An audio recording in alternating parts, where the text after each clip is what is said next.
Hi, my name is John Warmber. I'm visiting professor at the University of Sunderland in North East England. Um, and also in Maharashtra University in Faridabad.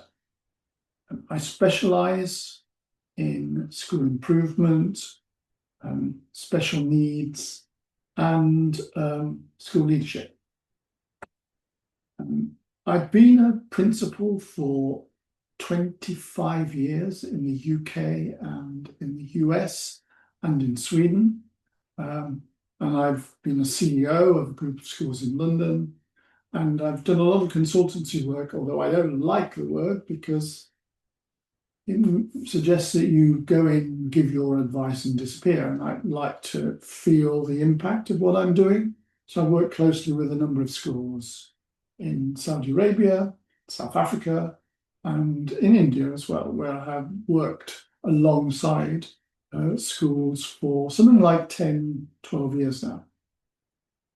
But this is a first uh, video clip, short video clip that I'm creating alongside some podcasts about something I feel really passionate about, and I'm sure you do as well. And that's the well-being of our young people and the declining mental health all over the world. It's not an Indian issue. It's not an American issue. It's not a UK issue. It's a worldwide issue. It's not a COVID issue, although people would say that COVID accelerated or drew our attention to this and has taken some time to recover from that situation. It's something we're all facing. So as we are creating and investing more and more in our education systems, we're failing to see the same level of growth in outcomes for our young people for the level of investment that we are putting in. Change is very easy, but to have impact is much, much harder. So what I want to do today is just share something that you may want to get involved with in helping us address this issue. So in a way, what I'm proposing to you today is for you to join us with a solution. And I've come across some really exciting work that I'm working alongside that I hope that you will see equally as valuable. So the context of our young people, where they work and how they work, is changing radically. Social media, technology, societal changes. The way that families hang together and work together is very different, certainly when I grew up, to where children are now. Very often have two parents who are working very hard, and then the cohesiveness of the family time together and the responsiveness to family discipline and like is changing with all the other pressures around that affects both the relationships with the family, but with the peers and within the school itself. So all of that is changing.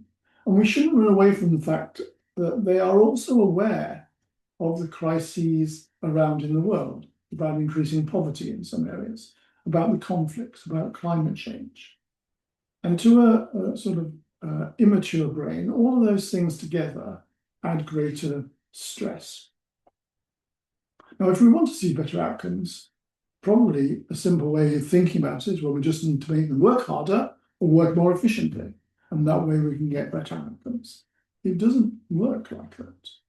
So, for instance, some of the highest achieving children in the world are from places like Korea. But if you look at the impact their system is having and the hours and hours of additional tuition that they have to supplement the educational system, which doesn't deal with the goods, is having a tremendous effect on the mental health and well-being of those young people. And you can see levels of that all over. I was reading an article the other day written by Manohar Swaminathan called The Silent Emergency, How India's Education System is Crushing Our Children's Souls. If we look at what we want from our children for the future, the sorts of jobs that we knew that no longer exist, the skills that they need are very different. They need to have a sense of self-worth because they will have to work more independently. More of us are working from home or in small groups and the like. They need to have confidence. They need to be regulating their emotions. They need gratitude. They need self-reflection, resilience, compassion, empathy, collaboration, creativity, and curiosity. And actually, if we base our system on children just working harder and harder and harder and putting more and more pressure on them, those are the things that go.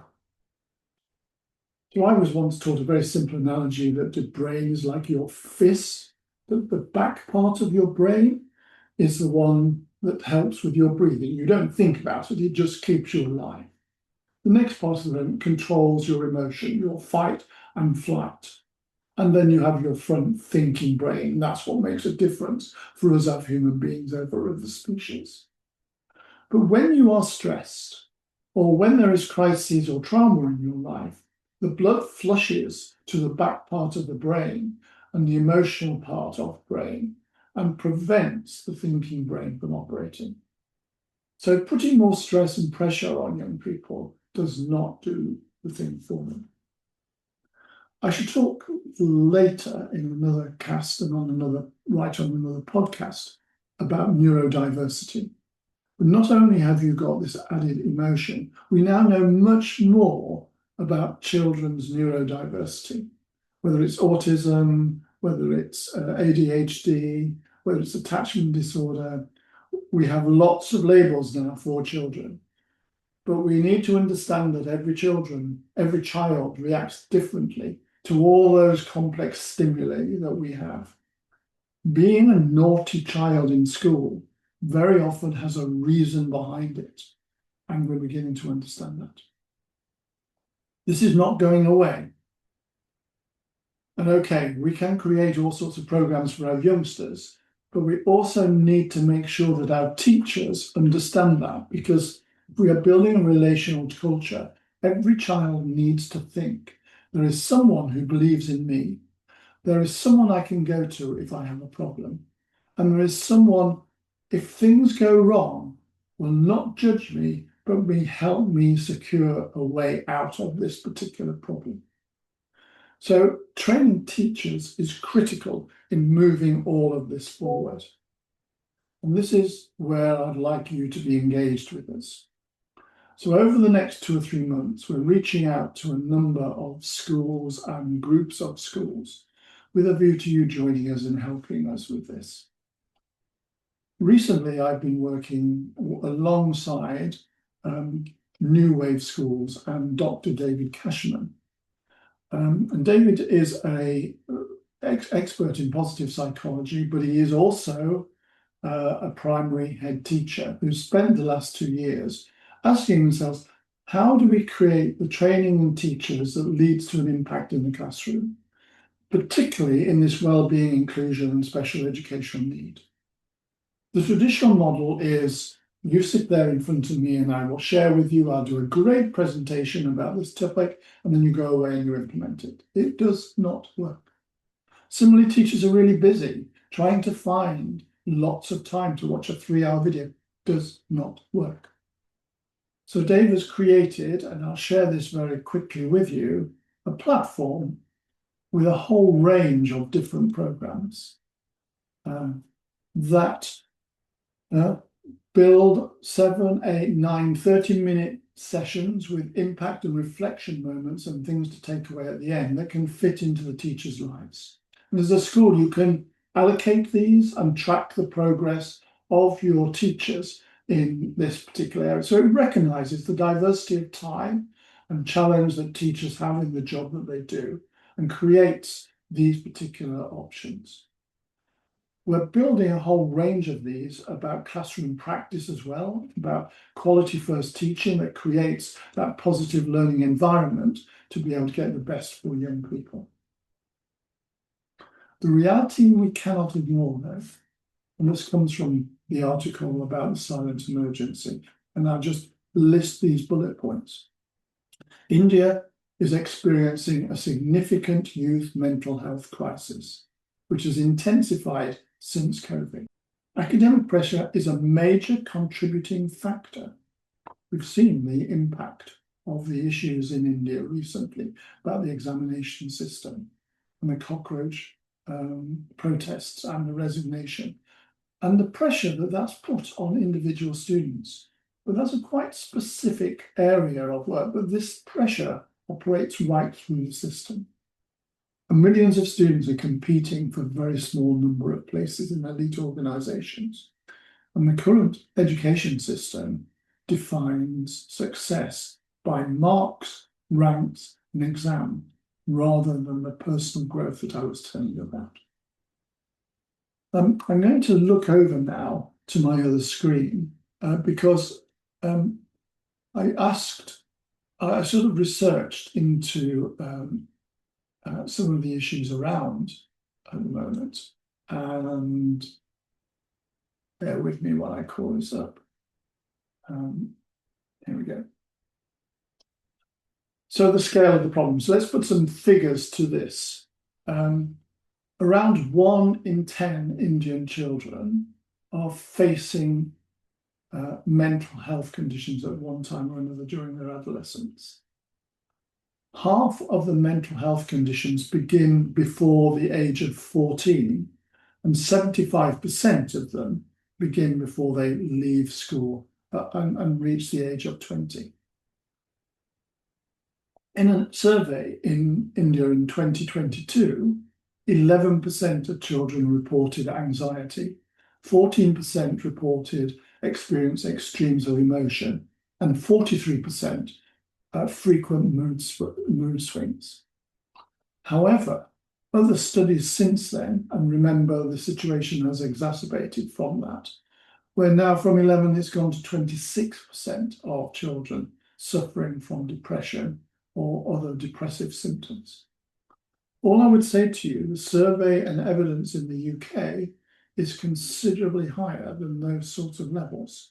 So there may be an underreporting, but it is a significant issue if a third of our youngsters are significantly reporting in a survey that that's an issue.